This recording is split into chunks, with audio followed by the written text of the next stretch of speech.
오늘은 최후의 심판과 신앙인이라는 주제로 좀 나누고자 합니다. 여러분, 세상 마지막 날에 최후 심판을 하실 분은 성부 하나님이세요. 그 최후 심판 날에 이 천하 만민을 심판자로 불러내실 이 엄정한 재판장은 공의로우신 하나님입니다. 그러니까 태초에 천지를 창조하시고 또 지금도 살아계셔서 이 불꽃 같은 눈으로 세상 만물을 운행하시는 이 살아계신 하나님께서 세상 최후의 날에는 완전한 심판주로 또 선악간의 모든 것을 재판하실 겁니다. 우리 사도행전 17장 30절 31절 알지 못하던 시대에는 하나님이 간과하셨거니와 이제는 어디든지 사람에게 다 명하사 회개하라 하셨으니 이는 정하신 사람으로 하여금 천하를 공의로 심판할 날을 작정하시고 이에 그를 죽은 자 가운데서 다시 살리신 것으로 모든 사람에게 믿을 만한 증거를 주셨음이니라 하니라. 엄밀한 의미에서 최후 심판을 직접 행하시는 분은 성자 하나님입니다. 그 최후 심판은 성부 하나님의 일이에요. 그러나 성경은 이것을 특별히 성자 하나님 예수 그리스도의 일로 규정했어요. 왜냐하면 하나님께서 최후 심판을 예수 그리스도 안에서만 행하기로 작정하셨기 때문에. 그러니까 이처럼 최후의 심판은 성부 하나님께서 성자 예수님에게 위임한 것이므로 이 심판을 직접 행하시는 분은 예수님이에요. 우리 고린도후서 5장 10절 이는 우리가 다 반드시 그리스도 심판대 앞에 나타나게 되어 각각 선악간에 그 몸으로 행한 것을 따라 받으려 함이라. 그러나 이것은 성부 하나님의 심판권을 부인하는 건 아니에요. 다만 성부 하나님의 심판권이 성자 예수님을 통해서만 실제로 또 수행됨을 보여주는 겁니다.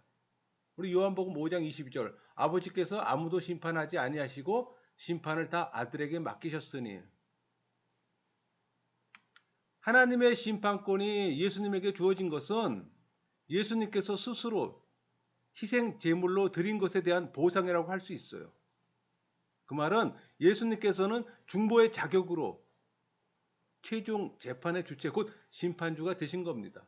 우리 마태복음 25장 31절 32절 인자가 자기 영광으로 모든 천사와 함께 올 때 자기 영광의 보좌에 앉으리니 모든 민족을 그 앞에 모으시고 각각 구분하기를 목자가 양과 염소를 구분하는 것 같이 하여.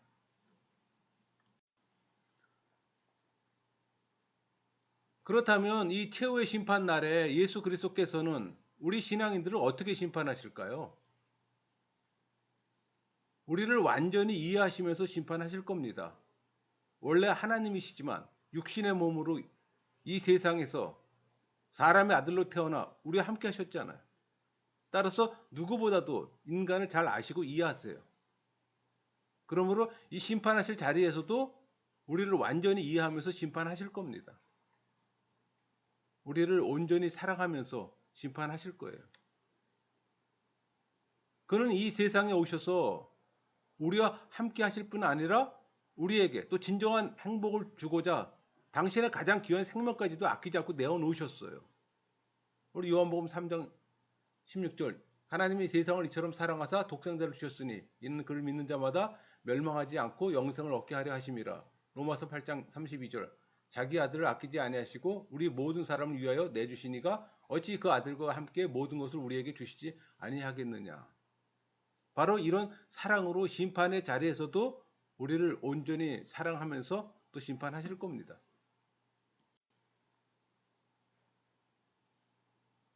또 우리를 끝까지 신뢰하면서 심판하실 겁니다.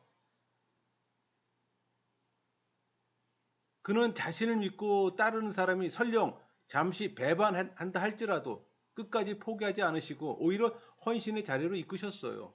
우리 요한복음 13장 1절 6월절에 예수께서 자기가 세상을 떠나 아버지께로 돌아가실 때가 이른 줄 아시고 세상에 있는 자기 사람들을 사랑하실 때 끝까지 사랑하시니라.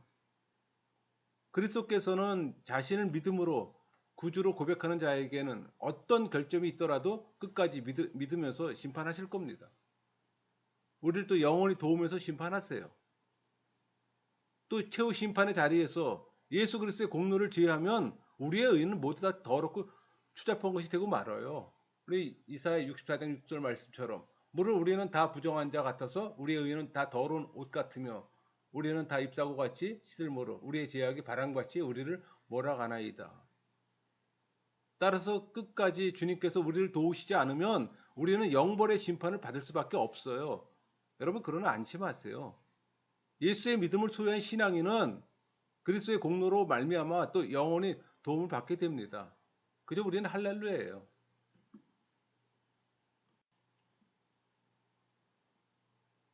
그럼 최후의 심판을 하실 때 예수 그리스도께서는 혼자서 단독으로 하실까요? 물론 그렇지는 않아요. 그리스도께서는 오직 성부 하나님의 뜻과 의지를 받들어 그대로 심판하십니다. 그러나 성부 하나님의 뜻이 곧 성자 예수님의 뜻과 완전히 일치하는 것이기에 주님은 당신의 주권적인 의지로 심판하세요. 우리 마태복음 28장 18절 예수께서 나와 말씀하여 이르시되 하늘의 땅의 모든 권세를 내게 주셨으니 또 주님은 당신의 주권적인 의지로 또 심판을 하시되 또 천사들을 부려 심판을 돕게 하십니다. 히브리서 1장 14절 모든 천사들은 섬기는 영으로 구원받을 상속자를 위하여 섬기라고 보내심이 아니냐. 뿐만 아니라 또 성도들을 불러 당신의 심판에 또 적극 참여하도록 하세요. 우리 요한계시록 2장 4절 또 내가 보좌를 보니 거기에 앉은 자들이 있어 심판하는 권세를 받았더라. 따라서 최후의 심판의 주체는 예수님이에요. 그 심판의 수종자는 천사들이고 또 심판의 적극 참여자는 신앙인들입니다. 우리 고린도 전서 6장 2절 3절 성도가 세상을 판단할 것을 너희가 알지 못하느냐 세상도 너희에게 판단을 받겠거늘 지극히 작은 일 판단하기를 감당하지 못하겠느냐 우리가 천사를 판단할 것을 너희가 알지 못하느냐 그러하거든 하물며 세상이리라. 그렇다면 이 최후 심판날 구원받은 이 신앙인들은 과연 어떤 역할을 할까요? 놀랍게도 성경은 성도들이 이 최후 심판 때에 심판하는 권세가 있음을 증거하고 있어요. 물론 성도에게 어떤 심판하는 권세가 주어졌는지 딱 잘라 말하기는 어려워요. 그러나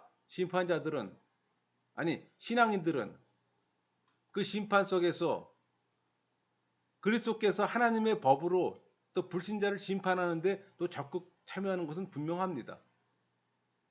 그러니까 그리스도께서 심판주로 심판하실 때 천군 천사들은 또 수종을 들 것이고 신앙인들은 또 심판에 아주 활발히 참여할 겁니다. 영광스러운 일이죠. 죄를 지음으로 형벌을 받아 마땅한 우리에게 심판의 권세까지 주신 하나님을 찬양하는 거 왜 무슨 일이 우리가 할 일이 있겠습니까? 심판에 참여하는 자로서 부끄러움이 없도록 이 땅에서 불신자와 구별된 또 성결의 삶을 살아야 하는 겁니다.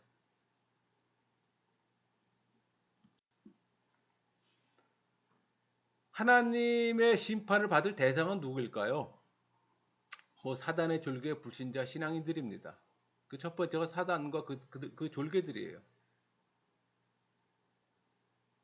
두 번째가 불신자일 것이고 세 번째는 신앙인들입니다. 동물이나 식물은 하나님의 심판 대상이 아니에요. 이것들은 심판 대상이 되질 않습니다. 왜냐하면 이것들은 스스로 판단하고 행동하는 어떤 인격적인 피조물이 아니잖아요. 그러니까 하나님의 심판 대상은 신앙인, 타락한 천사, 불신자 등 인격을 소유한 피조물이에요. 따라서 생명은 가졌지만 인격적인 피조물이 아니기에 동물, 식물들은 결코 심판의 대상이 되질 않아요. 이것들은 도덕적으로 무엇이 선하고 무엇이 악한지 판단할 능력이 없으므로 당연히 심판의 대상에서 제외되는 겁니다. 그렇다면 인격적인 피조물인 이 천사는 왜 심판을 받지 않을까요? 한마디로 말해서 천사들은 타락하지 않았기 때문입니다. 사단은 하나님을 대적해 스스로 높아지려다 타락했고 사람은 사단의 끼임에 넘어가 또 하나님 말씀을 어기고 타락했잖아요. 그러나 천사들은 결코 타락한 일이 없어요. 그러기에 천사들은 심판의 대상에서 제외됩니다. 오히려 천사들이 항상 하나님께 찬양하고 봉사하였듯이 최후 심판날에도 봉사주로 심판자 대신 그리스도를 돕는 이 영광스러운 일에 동참하게 되는 겁니다. 천사는 성령께 주시는 이 지식과 지혜, 총명과 재능으로 뭐 잘못이나 오류 없이 심판주의 재판을 또 돕고 섬길 겁니다. 최후 심판날 심판 대상 1순위는 사단과 그 졸개들입니다. 사람보다 먼저 하나님을 반역하고 또 자기 위치에서 벗어나 타락하고 또 죄의 근원이 된 이 타락의 주모자인 사단과 또 그를 따라 함께 타락한 천사들, 귀신들이 가장 먼저 심판받습니다. 우리 유다서 1장 6절 또 자기 뒤를 지키지 아니하고 자기 처소를 떠난 천사들을 끝날에 큰 날의 심판까지 영원한 결박으로 흑암에 가두셨으며 이 세상이 고통과 질병 사망으로 신음하는 이유는 뭘까요? 그 근본적 이유를 따지고 들어가면 그 근원은 바로 죄 때문입니다. 죄의 근원은 사단이에요. 그러기에 최후 심판의 첫 단계는 바로 죄의 근원인 사단과 그를 따라 타락한 천사들이에요. 그러니까 이처럼 최후 심판 날은 죄의 원인의 제거가 선언되는 날이에요. 또 죄의 원조인 사단과 그 졸개들이 심판받는 날이고. 따라서 우리 신앙인에게는 이날이 영원한 승리의 날입니다. 사단과 그를 따른 자들에겐 영원한 패배의 날이 될 것이고. 그러니까 신앙인들은 참된 승리 햇빛을 높이 들고 심판을 또 기다려야 하는 겁니다. 여러분, 최종적으로 사단과 그의 졸개들에게 내려지는 하나님의 선고는 영원한 형벌이에요. 그러니까 그들이 저지른 모든 교만과 악행은 명백하게 드러나 또 정죄됩니다. 그 결과 영원토록 큰 괴로움에 참을 수 없는 이 고통의 장소인 불못에 갇히는 형벌이 선언됩니다. 그러니까 그들은 하나님을 끝까지 대적하고 또 하나님의 아들이신 그리스도마저 십자가에 매달려 죽인 흉악자들이에요. 그 하나님의 형상대로 지음받은 창조의 결정체에 또 사람을 끼워서 또 타락시킨 장본인이고, 따라서 그들이 최후의 심판을 받아 영원한 불못에 던져지는 형벌을 선고받는 것은 뭐 극히 당연한 일입니다. 요한계시록 20장 10절 볼까요? 또 그들을 미혹하는 마귀가 불과 유황불에 던져지니 거기는 그 짐승과 거짓 선자들도 있어 세세토록 밤낮 괴로움을 받으리라. 사단과 그의 졸개들이 이 받을 형벌의 선고는 어떤 특징을 지닐까요? 이미 에덴 동산에서 받은 영원한 저주가 다시 재확인됩니다. 우리 창세기 3장 14절 여호와 하나님이 뱀에게 이르시되 내가 이렇게 하였으니 내가 모든 가축과 들의 모든 짐승보다 더욱 저주를 받아 배로 다니고 살아있는 동안 흙을 먹을지니라. 이미 갈보리에서 당한 패배가 또 영원히 결정됩니다. 우리 요한복음 12장 31절 이제 이 세상에 대한 심판이 이르러니 이 세상의 임금이 쫓겨나리라. 또 영원한 형벌로 또 확정된 어떤 그 선고가 그대로 집행되는 겁니다. 우리 요한계시록 20장 10절 또 그들을 미혹하는 마귀가 불과 유황못에 던져지니 거기는 그 짐승과 거짓 선자도 있어 세세토록 밤낮 괴로움을 받으리라. 한 번 선고된 이 영원한 형벌은 결코 다시 번복되지 않아요. 우리 마태복음 25장 41절 또 왼편에 있는 자들에게 이르시되 저주를 받은 자들아 나를 떠나 마귀와 그 사자들을 위하여 예비된 영원한 불에 들어가라. 한마디로 말해서 그들이 받을 형벌의 선고는 영원한 겁니다.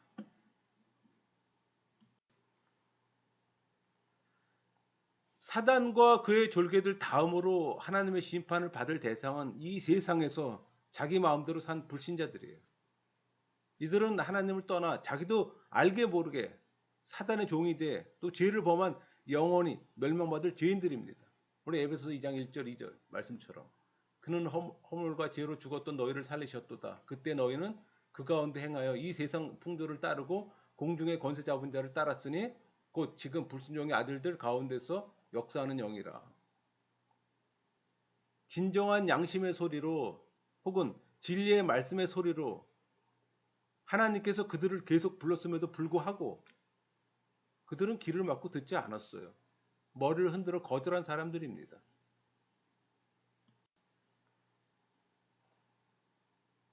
또 불신자들은 최후 심판의 형벌을 선고받는 이유는 하나님의 사랑을 끝까지 거절했기 때문이에요. 로마서 1장 21절에서 23절 말씀.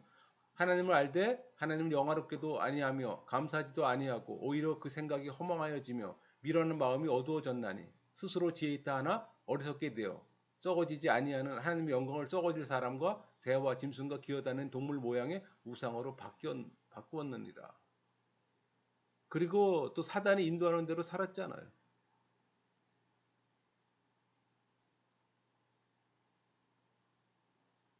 즉 그들은 하나님을 떠나 오직 사단의 가르침을 받아 제멋대로 살았으므로 또 영원한 형벌을 또 선고받게 되는 겁니다. 하나님과 원수 맺고 오히려 사단의 자녀로 마음대로 산 그들의 범죄는 영원한 형벌을 선고받기 합당해요. 따라서 그들은 결코 핑계치 못합니다. 다만 슬피 울며 이를 갈고 있을 뿐이에요. 그러니까 이처럼 불신자는 사단 다음으로 최종 심판을 받고 또 영원한 형벌에 이르게 됩니다. 불신자들이 최종 심판 때 적용받게 되는 제목은 뭘까요? 하나님을 예배하지 않은 죄입니다.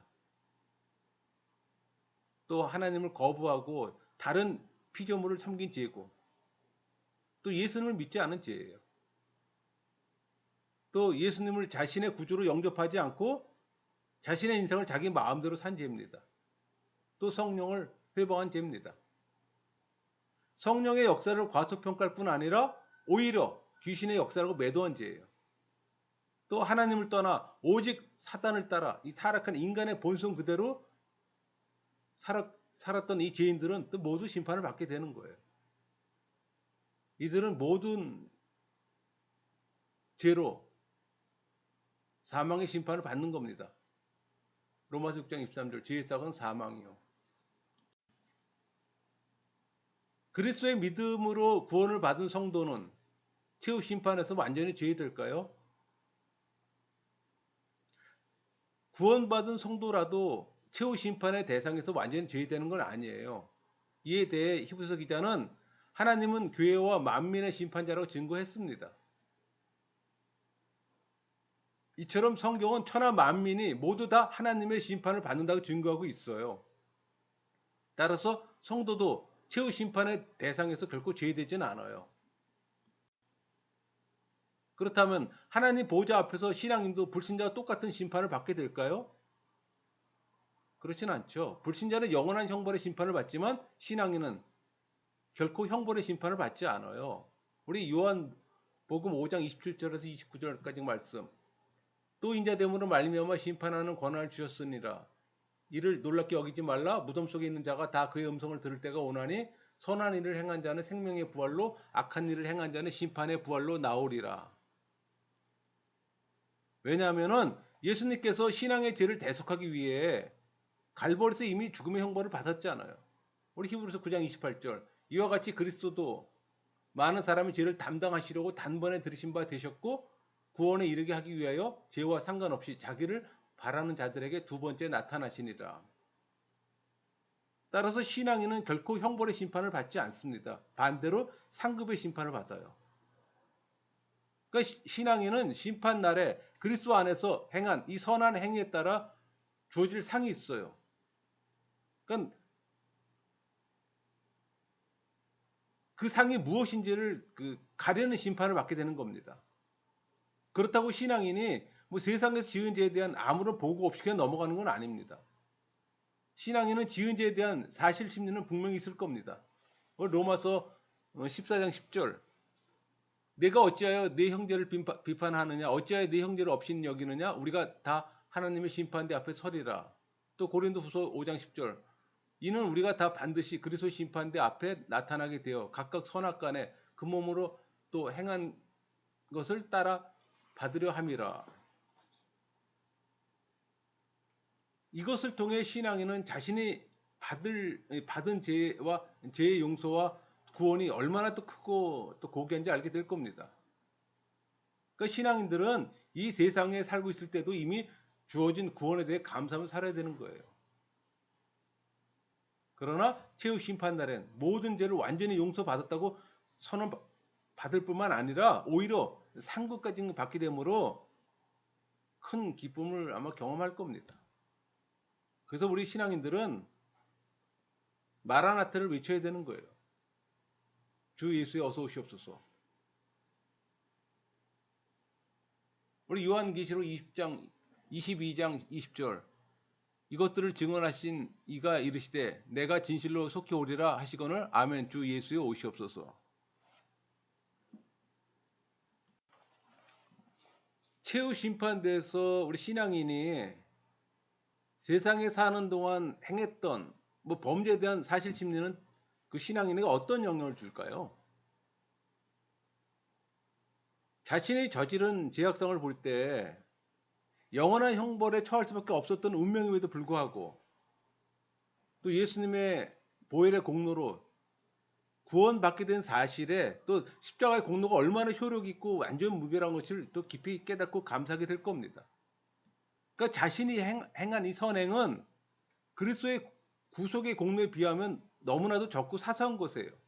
그럼에도 불구하고 벌은커녕 상을 받게 될 것에 대해 감사와 찬송 그 자체입니다.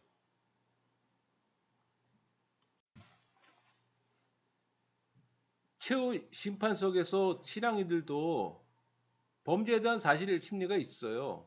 그렇다면 그것을 아는 우리 신앙인들은 세상에서 어떻게 살아야 할까요? 어떤 경우에든 죄악을 행치 않으려고 최선을 다해야 합니다. 또 알게 모르게 지은 죄악도 있잖아요. 또 그것들을 그 즉시 하나님 앞에 내어놓고 또 회개하며 용서를 구해야 합니다. 우리 요한 1서 1장 9절 만일 우리가 우리 죄를 자백하면 그는 미쁘시고 의로우사 우리 죄를 사하시며 우리를 모든 불의에서 깨끗하게 하실 것이요. 악은 그 모양이라도 버려야 합니다. 선을 행하려고도 최선을 다해야 하고 사실 우리들은 스스로 선을 행할 능력이 전혀 없어요. 그러나 성령의 지배를 받으면 주님이 원하신 또 선을 행할 수가 있어요. 빌립보서 4장 13절 말씀처럼 내게 능력 주신 자 안에서 내가 모든 것을 할 수 있느니라.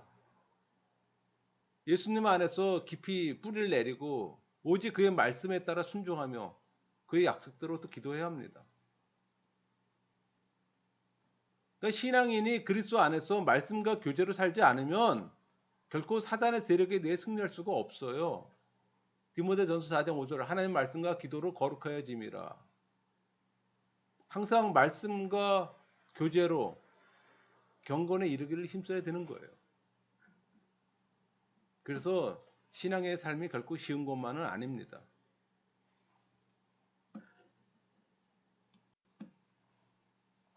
최후 심판의 자리는 신앙인들에게 어떤 자리일까요?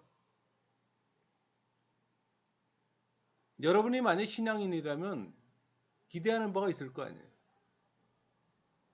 예수의 믿음으로 끝까지 산 것에 대해 또 위로와 격려를 받을 겁니다. 또 각자 행한 대로 영광스러운 상급을 주실 것을 또 선언받게 되는 자리일 겁니다. 우리 고린도후서 5장 10절 그리스도의 심판대 앞에 나타나게 되어 각각 선악간에 그 몸으로 행한 것을 따라 받으려 함이라. 오직 예수님을 믿었다는 한 가지 이유로 사망에서 생명으로 옮겨져 천국 잔치에 참여할 뿐 아니라 그 잔치 자리에서 또 영원한 안식과 평화를 누리게 되는 것을 또 선언받는 자리예요. 우리 로마서 13장 17절 하나님의 나라는 먹는 것과 마시는 것이 아니요 오직 성령 안에 있는 의와 평강과 희락이라. 그리고 또 우리가 기억지도 못하고 있는 아주 작고도 사소한 선행에도 불구하고 그 행위에 따라 또 큰 상을 받게 될 것을 또 선언받는 자리예요.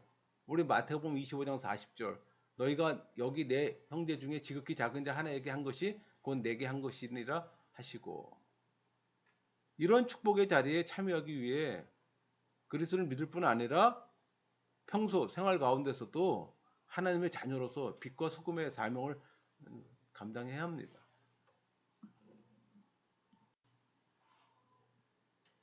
하나님께서는 어떤 기준으로 또 신앙인에게 상을 줄까요? 신앙인이 이 세상에서 행한 대로 상을 받습니다. 우리 마태복음 16장 27절 말씀처럼 인자가 하나님의 영광으로 그 천사들과 함께 오리니 그때 각 사람이 행한 대로 갚으리라. 불신자의 선행은 더러운 옷과 같이 부정한 것이지만 이 신앙인들의 선행은 하나님의 상을 받을 만큼 아주 귀한 겁니다. 우리 고린도후서 5장 10절 이는 우리가 다 반드시 그리스도의 심판대 앞에 나타나게 되어 각각 선악간에 그 몸으로 행한 것을 따라 받으려 함이라. 그리고 주님 때문에 고난받으며 주님의 일에 충성한 것에 따라 또 상을 받습니다. 자신의 실수나 잘못 때문에 고난받는 것은 너무나도 당연해요. 그러나 주님 때문에 받는 고난은 하늘에서 상을 받을 고난입니다. 우리 요한계시록 2장 10절 내가 죽도록 충성하라 그리하면 내가 생명의 관을 내게 주리라. 특히 전도, 양육, 섬김의 열매를 맺으면 그에 따라 또 풍성한 상을 받습니다. 그러니까 하나님께서 가장 기뻐하시는 일은 죽은 영혼이 살아나 새 생명을 얻는 일이에요. 따라서 한 생명이라도 주님 앞으로 돌아오는 일에 최선을 다하고 전도하고 양육하며 사랑으로 섬기하는 겁니다. 우리 다니엘서 12장 3절 지혜 있는 자는 궁창의 빛과 같이 빛날 것이요 많은 사람을 옳은 대로 돌아오게 한 자는 별과 같이 영원토록 빛나리라.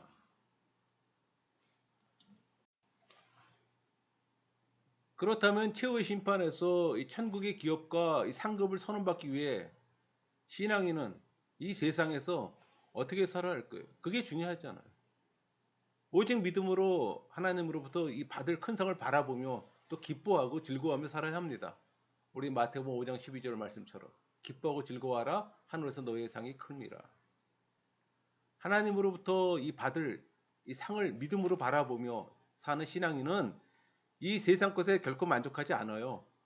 천국의 보화만을 바라보며 살게 됩니다. 오직 소망으로 이 세상에서 일한 대로 받을 상을 바라보며 주님의 재림을 기대하며 살아야 합니다. 또 다시 오실 주님을 소망하는 이 신앙인은 그리스도의 터 위에 반드시 남게 될 공덕이 있는 일만을 위해 또 매 순간 최선을 다할 겁니다. 또 그렇게 살아야 될 것이고 오직 사랑으로 하나님과 이웃에 봉사하며 성령 충만으로 인격의 열매를 맺으며 또 살아야 합니다. 또 성령 충분과 성령 충만으로 또 천국을 소망하며 살아가는 신앙인은 사랑으로 먼저 하나님을 섬기고 또 이웃을 돌보며 사는 겁니다.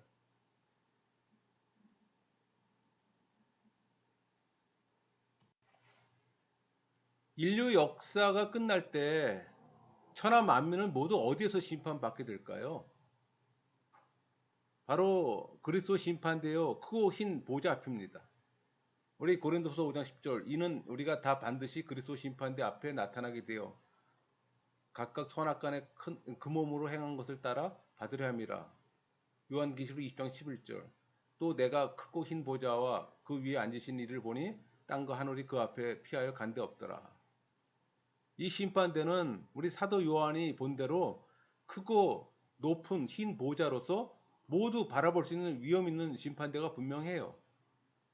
그리고 그 심판대 앞에서 사단을 필두로 해서 타락한 천사들, 불신자들, 그리고 신앙인들 순으로 그 말은 타락한 인격을 가진 피조물은 모두 최후의 심판을 받게 된다는 겁니다. 여기서 최후의 심판의 주이신 예수 그리스도의 권세로 말미암아 또 그들의 운명이 또 영원히 확정될 겁니다. 그러니까 사단과 귀신들 그리고 불신자, 종교인들 포함이죠. 이들은 영벌을 선고받고 이 신앙인들은 영생을 선언받게 될 겁니다. 우리 마태복음 25장 46절 그들은 영벌에 의인들은 영생에 들어가리라 하시니라. 여러분은 성령세례 받았습니까? 성령세례 받지 않았다면 성령세례를 사모하세요. 아직 성령세례를 받지 않았다면 여러분은 종교인이에요.